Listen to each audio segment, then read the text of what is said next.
अग्नि विपन्न परिवार पाई देवदूत साजिले अवसरप्राप्त सेना अधिकारी।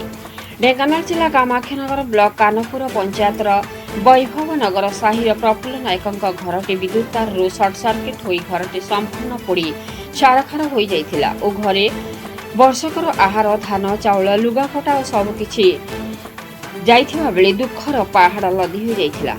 दुर्भाग्यर कथा प्रफुल्ल नायक और तांका स्त्री बिजुली नायक दुई जन जाक भिन्नक्षम होइथिबा बेले सरकारी सुविधारू एबे भी वंचित। स्वामी स्त्रींकर स्वप्नर घरटी संपूर्ण पोड़ी नष्ट होइजिबा जोगु दुर्दिनर दिन काटुछंती एबे भी सरकार साहाय्यरू वंचित। ब्लॉक प्रशासन खंडिए जरीपाला देई निजर कर्तव्य सारी देइछि। घरटी किपरि करिब ब्लॉक को धाई धाई नयांत हलानी।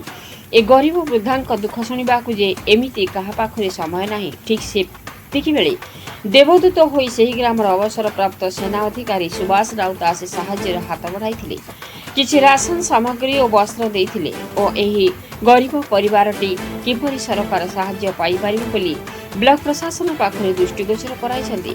अवसर प्राप्त सेनांक एपरि कार्य को बुद्धिजीवी महल रे बेस प्रशंसा करा जाइछि। देखिबाकू बाकी रहिला प्रफुल्लंकर सरकारी सुविधा केबे मिलुछि। स्थानीय जनसाधारण चाहि रहिछन्ति। प्रहलाद मदिलींक रिपोर्ट मसिया न्यूज।